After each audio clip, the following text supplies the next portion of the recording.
Hello, dear Peter. It's such an honor to have you here. I'm so excited. I can never get enough of what you have to tell us. So, welcome. Well, thank you. It's a pleasure to be here. Thank you. So, Peter, maybe for those of you that are not familiar with you, you could maybe give a little bit of how you got here or however you want to present it instead of Well, me that's reading off what well, you know. that's a it's a long story, but I'll make it as brief as possible. So I started off this life as a regular guy, playing rugby, teaching chemistry, drinking beer, and all that sort of stuff. And then I emigrated from England to Canada, and I became a high school principal of a boarding school, a private boarding school. And the so-called Indigo children started seeking me out for support and advice. So I made this crazy decision to leave my job based upon those children because I thought I was going to open schools for those kids, and that's never happened. And I've been taken on this alternative journey, which led me ultimately into meeting with Richard Rudd, who is the genius behind the Gene Keys. And it was a completely serendipitous meeting, totally unexpected. And that has led to me now being fully committed to the Gene Key process on behalf of Richard and the Gene Key team to do one-on-one Gene Key sessions with people to help them get a deeper and more profound understanding of who they truly are and how they can benefit from a session with me to get that understanding to set them free, essentially, which is what this time is all about. This sounds so intriguing. I would love to hear your thoughts on the gene key process. What intrigued you? What is it, right? Because some of us may not know. Exactly. Yeah. Thank you, Mira. So, one of the most important things for me in the work that I do is safety. Mm. So, for people to have their awakening take place, it's really important to me that it's done in a very safe and secure way because there are circumstances and situations where when some people have a very rapid Kundalini awakening, it can really cause them major problems. And we don't want that. So the Gene Keys is this brilliant system that Richard Rudd downloaded directly from the causal plane. It's pure truth. It was a 3-day experience where he was in his study, didn't come out, didn't eat, didn't sleep. And it took him 7 years to put that 3-day experience into a form that we could work with, which is the Gene Keys. And essentially, it maps out 11 spheres of the 64 gene keys, which relate precisely to us in our childhood development, in our relationship field, in our purpose in life, how we are supposed to operate out in the world, and ultimately how we offer ourselves in service for the greater good. Mm. So it's a very clear, precise journey to lead us through this unraveling, because what we need to understand is, as a result of our genetics and our life's experience, we have some blockages. And in the gene keys, they're called shadows. And some of them are hidden from us. So the gene keys shows us very clearly what those shadows are and how we can work through them and clear them out. And then we step up into the gift frequency. And when we're in the gift frequency, we are basically living our lives very comfortably and very happily in the world. And occasionally a shadow will show up again and we recognize it, we become aware of it, and then we don't get upset with ourselves. We just do a process and we go through the process to clear out that shadow and then step back up into the gift. The highest frequency is called the Siddhi frequency, which is like a divine essence. And you can't take yourself into that. You can take yourself from the shadow to the gift, but then the Siddhi will descend upon you when it's time. And it's just a beautiful sensation of bliss, of peace, of harmony, of joy. And what we mustn't do is try and work it out and think about it and analyze it. If we do, it goes away immediately. Yeah. So we just have to allow ourselves to receive this beautiful gift from on high in that state. Now, it's usually a short period to begin with, but then it will become greater and greater. And the current energies that we are in is creating the ideal opportunities for that to take place. Wow. Well, I, for one, want to say that I had a gene key reading with you a few years ago, and I'm due for another one, but it's amazing. So I highly, highly, highly recommend it because it has everything. It does have everything. And you so eloquently point out what to watch out for, how to get over it. It's beyond words. I'm really flabbergasted by this whole system. Well, Um, thank you. thank I'll you. just make a comment that people need to understand, and that is what you see in your profile are 11 spheres with gene key numbers and lines which represent the chakra system of the I Ching, the 6 lines of the hexagram. But this is not a printout of numbers on a page. This is your genetic makeup. And what blows me away every single session I do is how precise it is.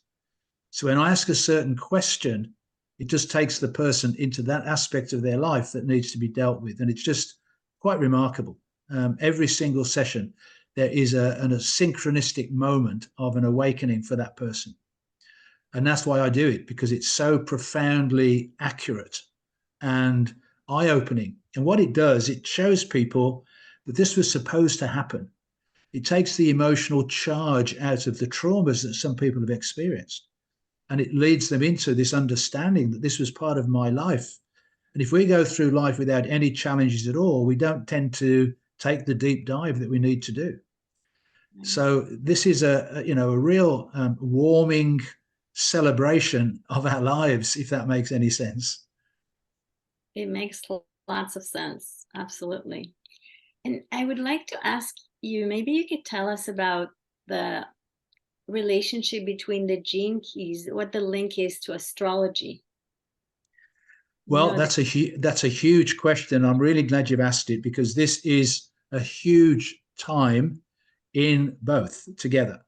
Yeah. So if you don't mind, I'll take you on a little journey through what is happening astrologically and how it ties in with the gene keys.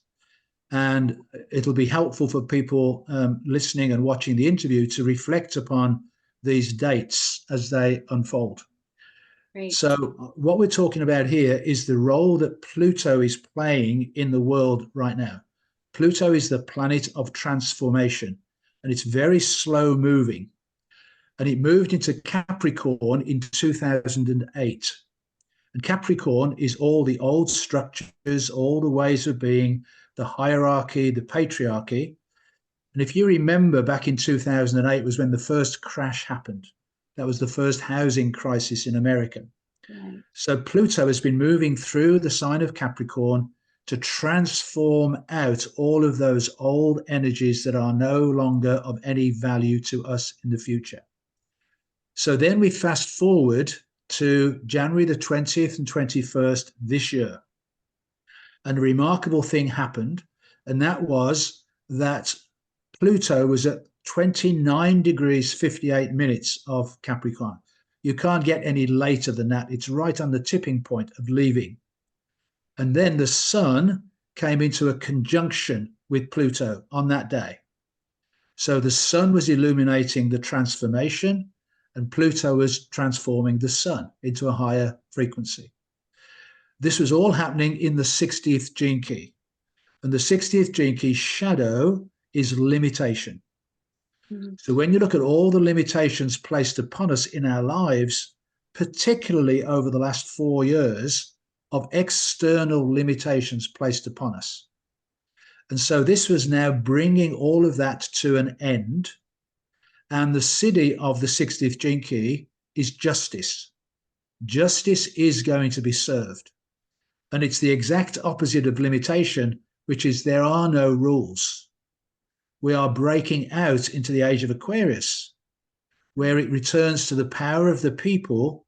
And because of our own personal integrity and our desire for personal freedom, that is what is going to rule the world in the next 20 years. Because Pluto, on the very next day, moved into 0 degrees Aquarius with the sun, still in the 60th gene key. But then the sun moved on into the next gene key, which is the 41st gene key, which is the only start codon of all 64 keys. What that means is that if that code isn't at the beginning of a DNA sequence, that event cannot happen. So on the larger scale, this is the beginning of something brand new. Okay, so now the sun moves on through the 41 and now goes through the Aquarian gene keys. But then on February the 4th, Mercury came into that same conjunction with Pluto at 0 degrees Aquarius. Pluto is so slow moving, it's still in 0 degrees Aquarius. Wow. So then Mercury comes in to conjunct it and then moves into the 41. So now this is our mind. We've now got to think differently. We've got to have new ideas of the way we're going to be in the new Earth. Right, then tomorrow, Mars comes into that conjunction. So then Mars gets transformed and moves on into the 41. This is about our action in the world and our work in the world. And that leads us into the next phase. Then on Friday, Venus moves into that same position. And this is just me, not expert astrologers, this is me, but I think Pluto has been sitting in that gate, that portal gateway, keeping the gate open for all these personal planets to move through that point, to transform all of the old ways of our being and stepping into the new. So Venus is about our relationships and our personal values. And so then they move through that gateway. Pluto is going to stay into that 60th gene key for still quite a long time. So it's still transforming all those old energies. And then right at about February 19th, 20th, the sun will move out of Aquarius into Pisces. And when it does that, it steps into the 55th gene key, which is the gene key of the age of Aquarius.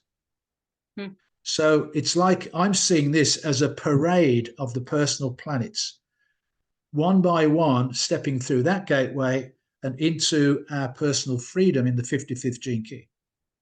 And it's the only place in Richard's book where he does any commenting upon prophecies of the new Earth age of Aquarius in the 55th gene key. And it takes us from the shadow of victimhood into freedom.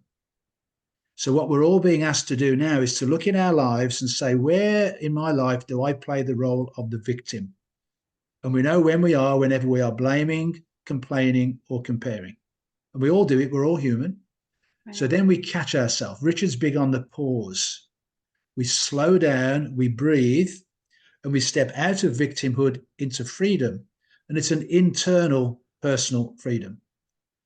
Now, to top all of this off, right now, we're now talking about the 12th of February.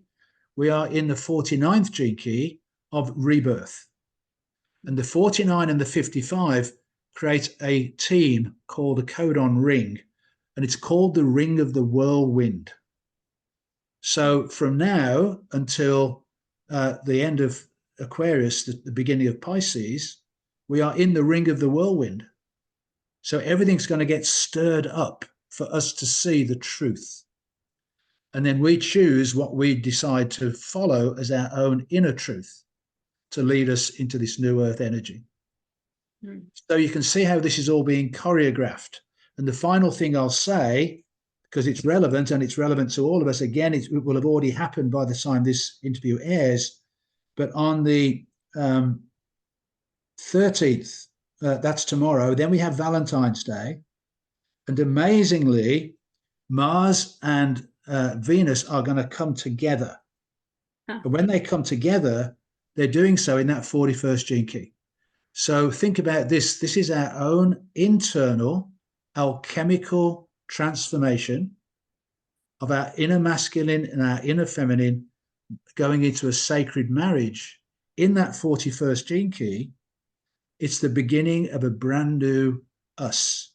It's the birth of our inner sacred child. Wow. And that's what alchemy really is all about. It's about the birthing of the Christ consciousness within us. So this period of time, right through till the end of February, beginning of March, is a massive, massive time for us to be doing this work. And it doesn't matter that people won't hear this until later in February or early March, because it's still up in the field because Pluto's still there, hanging out in that gate 60. Yeah.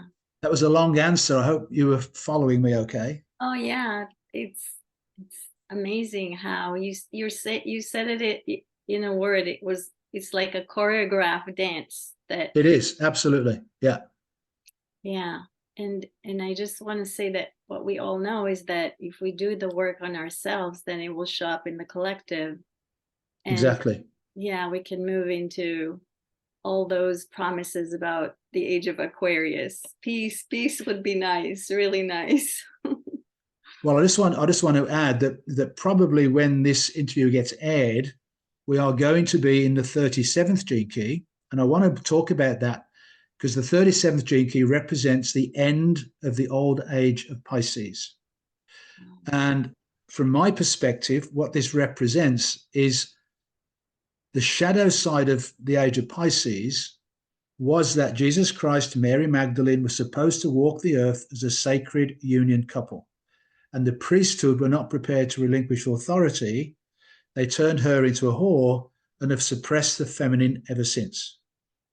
That age is now over.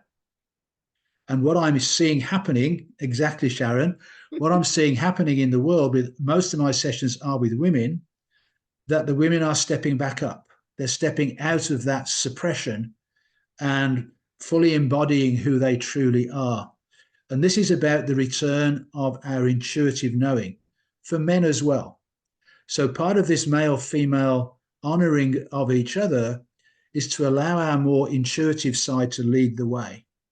Really important now for all of us to really listen deeply to the truth of who we really are and trust our intuitive knowing.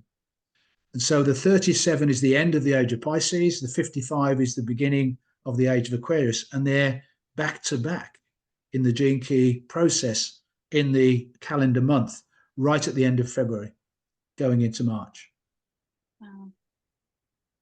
Amazing. Amazing. I'm very intrigued by what you spoke in terms of freedom and also in terms of intuition. I would love to hear more thoughts on how intuition leads to freedom or how trusting our intuitive self allows for that birth of the inner Christ consciousness. Just share some more with us. Absolutely. Well, there's absolutely no doubt for me, and what is happening, and not just with me, with people I'm connected with, is the way in which synchronicity is showing us the way. So the more we acknowledge synchronistic events, the more they happen. And then what you begin to realize is that I am perfectly aligned with the natural flow of life. And so when you pay attention to synchronicity, it happens more and more. And in the end, you just end up laughing about it because it's so crystal clear that it enables us to really align ourselves with the truth of nature, nature's principle, guiding us along this path. So we've just got to get out of the way. But one of the biggest blocks to our getting out of the way is our masculine mind. Our masculine mind does not want this to happen. Sad to say, our masculine mind wants to maintain control, the old egoic self. They want to keep the status quo. And so we have to trust the intuition when it comes and not allow the masculine mind to discount it or distract us away from that inner knowing.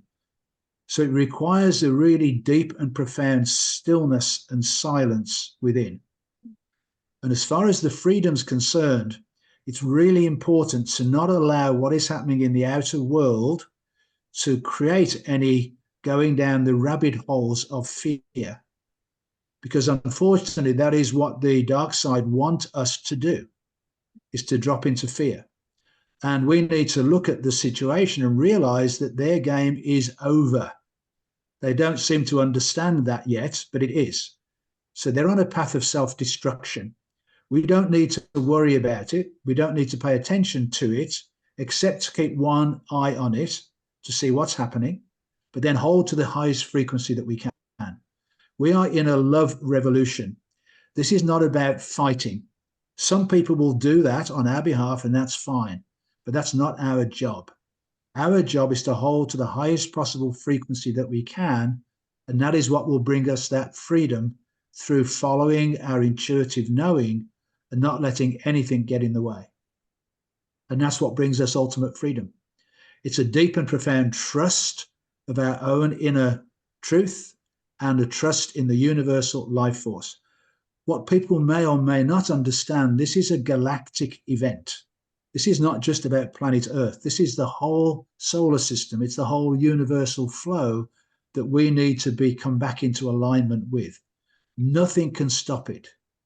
So our job is to just go along with it, go with the natural flow, and trust, trust, trust.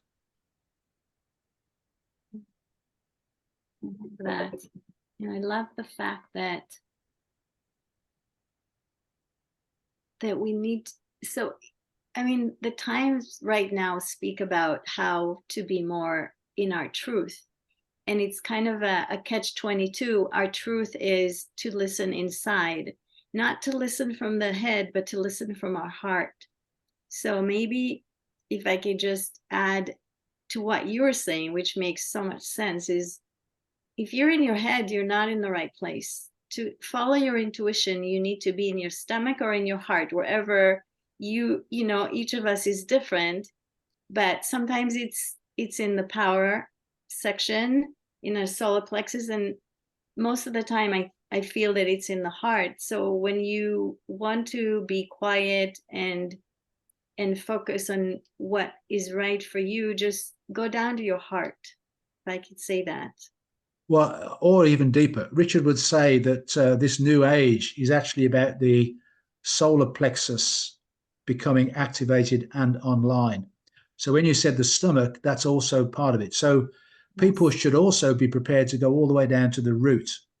Again, one of the challenges I come across with my sessions, particularly with people who do not have a line 1 in their gene key profile, is that they have never actually been down into their root chakra. There's a lot of spiritual avoidance of the root chakra, where people go very happily all the way down to Mother Earth and ground into Mother Earth, but they don't ground into their own bodies, which is necessary. So working with the 3 lower chakras is just as important with the upper chakras. So spending time breathing through the belly, definitely spending time breathing through the heart, but getting our guidance from deep within the body is what's now being called for. Very good. Yes. I'm glad I said that, because you corrected me and you added, which is important what you said, because I know a lot of people that I work with have never been fully in their body. So sometimes I tell them to breathe through the bottom of their feet, so that they can bring in, the breath. But I think just to feel that you're all the way in, just however, I mean, all of us are different. Some of us are more visual, some of us are sensory. And so however the listener is, just use that sense to really feel that you're all the way in. Like you were saying, Peter. Yeah, thank you. And then the other huge piece that we need to pay attention to is our connection to the earth itself. And I've just been involved in a wonderful podcast with a brilliant gentleman called Rory Duff from England. Do you know Rory? An interview. Wow. Yeah, and so he has really identified across the planet these sacred vortex points, which he calls node points. And he's just literally today sent me the information for the node nearest to us here on Vancouver Island. So we are going to be doing a ceremony on the equinox, and we'll do it probably on March 17th, St. Patrick's Day, because what Rory has determined through his dowsing is that there are 4 occasions every year when the vortexes and ley lines on the planet come into perfect resonant frequency. They resonate across the globe in alignment. And it used to be just for 24 hours, but now it's extended for a longer period of time. Mm-hmm. And what's going to happen eventually, and he says it's going to happen at the end of this year, winter solstice, is that they're going to expand so much that they'll actually overlap. So we'll be in that resonant frequency all the time. Well, if we are, that's game over. We are totally aligned with Mother Earth herself. So I really encourage people to go to places locally where they feel that connection to Mother Earth. You don't need to know if it's a sacred site or not. Just feeling again in your own heart, does this feel like the place where I need to connect with the earth and with Mother? And really pay attention to that. And try and go often as we go through spring, as in the northern hemisphere, as the land starts to warm up and the flowers start to blossom. We're now getting beautiful daffodils coming out where we are now.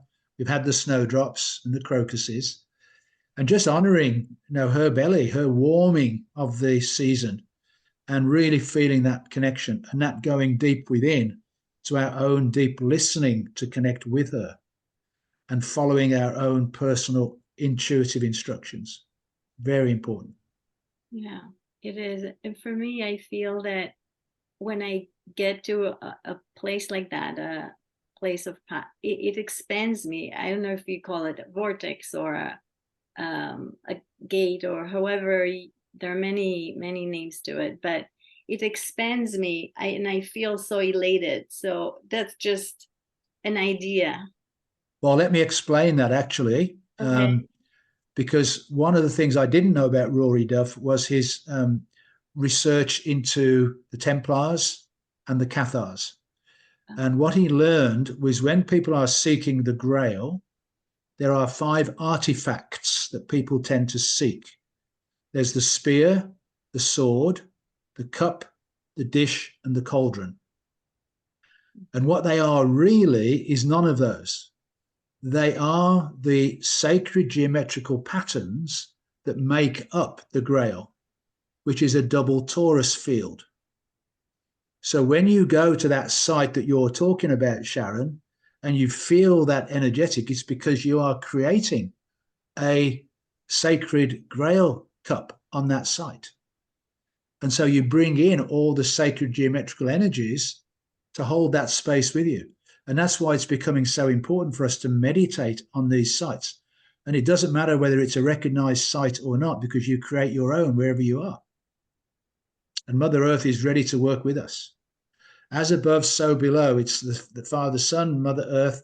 It's all those concepts that the ancients have always known that we are now returning to. Beautiful. Yes. Amazing. It's really fascinating. Thank you for sharing that with us, especially that wherever we are, we have that connection. Um, I'm also very intrigued by what you spoke of the frequencies aligning and being always open.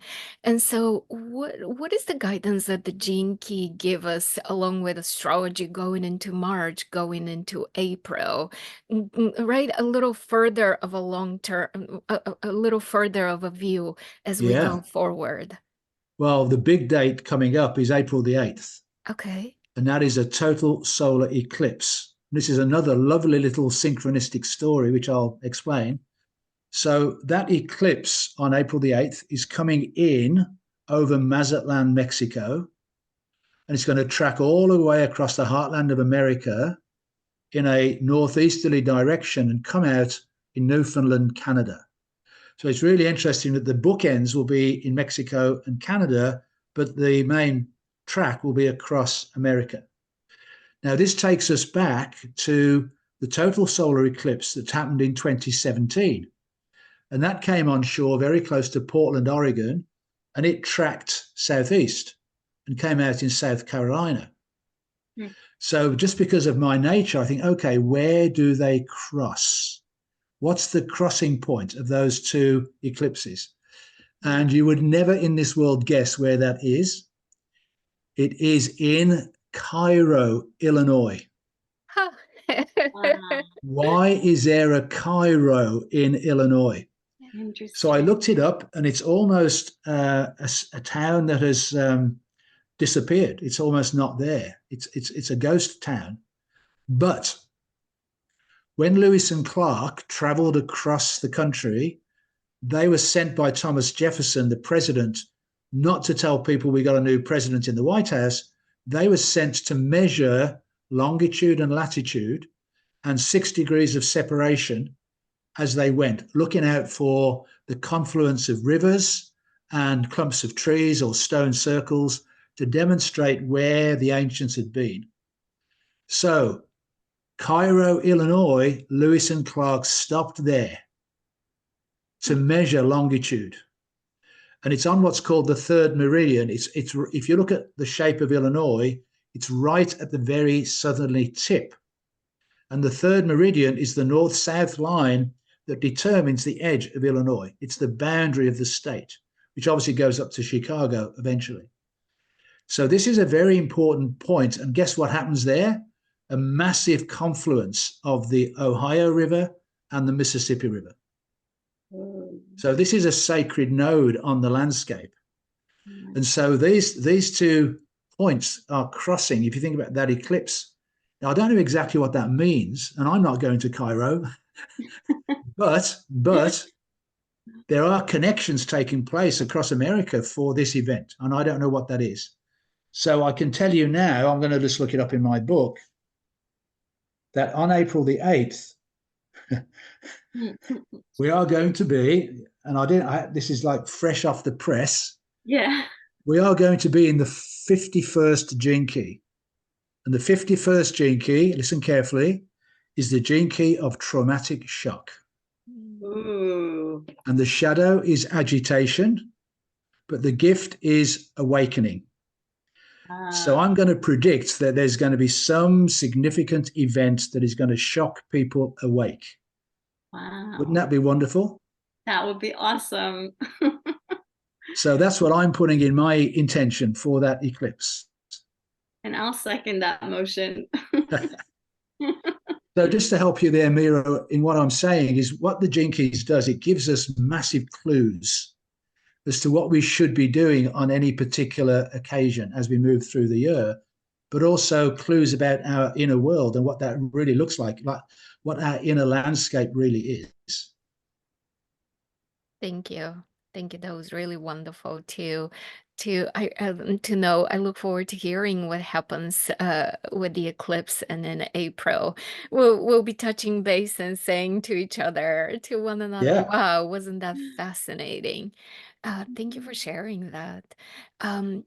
Do you feel that in your own personal life you're able to, as we spoke earlier, accept the easier and handle life on life's terms? All this information, all this knowledge, how does it allow you personally to ascend? I would love to hear just your thoughts of you as a person who has all this knowledge. And then how do you deal with those around you? Because the natural impulse is, let me help you. Let me help change your life. I have so much knowledge if you only, right? And so I would love to hear how you as a person use all of this and handle it in your own life. That's a great question, Mira. You couldn't have asked a better question. So I have given up trying to control anything. Yeah. About 3 years ago, I made the decision, I am just going to allow my life to happen. And I do, and it's wonderful. So I don't have any connection to any concerns about anything because it just flows naturally. And unfortunately, one of the challenges of that is you lose old friends. Because I was a former school principal and most of my friends in the school system just don't get it. And there is no point spending time with them anymore because you can't have a conversation of any significance. So you have to let them go, and you have to let them go nicely and very easily and gently. We don't want to get into a blame game. We're just on a different frequency, a different vibration, and that's okay. Richard Rudd actually talks about in the 49th gene key, the gene key that's happening, as I said, on February the 12th, he talks about the forking in the species, where there are going to be people clinging on to that old way of being, believe it brings them sense of safety and security. And there are going to be others like us who are going to be, can't wait for the new earth energies to come in. Yeah. So I know I don't have any contact with anybody who doesn't get it, except for one or two people that I have to stay connected with because they're family. But both my kids are on exactly the same path that I am, very different ways, but they're with me, which is wonderful. And so I have a group of people that we meet every month, between 12, 15 people, and we're all on the same page. We all get it, and there's no judgment. So whatever anybody wants to talk about, we listen and we accept and empathize with. And it just gives us this really strong backbone, if you want to call it that, for the new earth coming in. Because it's not easy. We're being told all sorts of things that aren't true, but you can get sucked into it. So to be able to vent a little bit and talk about those things in a safe container is really important. And so, although I gather all this information, I am a synthesizer. So my gift is to put the puzzle together. So I don't get overwhelmed by details. I just focus on what really matters to me, which is what we've talked about, the astrology, the energetics that are going on, the gene keys, and what's happening in my world around me. But then life just flows beautifully. People would call it lucky, being in the right place at the right time, but it isn't. You've just let go of the blockages that prevent you from having that luck. Right. Does that answer the question? Beautifully. Gives us all so much to reflect on and think in terms of our lives. Yeah, thank you. Thank you for that. I wonder if Sharon, you have any other questions, or we can just invite you, Peter, to just guide us with some final words. I probably should say something about the sessions that I do with people. Please. That's what I wanted to ask, that we should. Because it's basically we get their personal birth profile. So they have their profile, I have their profile, and I will ask them what their intentions are for the session. And then within 1 hour, I will go around the whole of their profile, pointing out things and listening to what they have to say and what their intentions are for the session, and bringing things up to the surface that may have been hidden. And that 1 hour will give them at least, and you can say, Sharon, at least 3 months, 6 months work to do on themselves. Sure. Because what it does, it brings up into the intellectual field what they need to work with. And then inevitably things will show up in their lives to get into their emotional body. So they'll get triggered in some way by something. But instead of getting upset by that, they'll then go into a quiet contemplation to see what was it that triggered that in me. And then eventually this wonderful thing happens, and that is that your physical DNA changes and you'll never repeat that pattern again. And this is what the enlightenment and ascension is. It's stepping up into these higher frequencies. So it's a very profound 1 hour time, and people will get triggered. They'll get touched. Sometimes people cry, and they cry because they've actually touched into their soul's purpose in this lifetime. And it's a beautiful thing to witness. They've got to that, they've gone through the layers and got down to the real heart of who they are. And then it depends upon the gene keys involved and their lines, but we explain all of that. I send out a 20-minute video for people to watch before the session so they understand how the gene key process works. Then we can just focus on their stuff during that 1 hour. Wonderful. Yeah, and I just want to mention that I really enjoy your monthly email that you send out. That I want to say that if you all enjoyed how Peter speaks, he always mentions what's coming up and what to watch out for. So join the mailing with Peter. And also, I think that are you still doing the business gene key? Yes, I am. Yeah, absolutely. Yeah. So what I tend to do is, again, according to the people involved, but I take the key people involved in the business, usually the management team, which can be as few as 2 or it may be up to 5. And then I look at all their profiles. And if they know the start date of the company, then I can get the profile for the company itself, which is really interesting because now you're looking at the consciousness of an organization in addition to the individual people playing a role in it. So then we can see where the challenging pieces come in, where the gifts come in, so they can enhance the company to the best of its ability, but also be aware of potential problems that could arise. And it's really, really helpful and useful for people to do that. I can see that being very helpful. Thank you. Absolutely, yes. Good. Anything that we left out that you? Well, I'm assuming that you'll have the website on the Yes.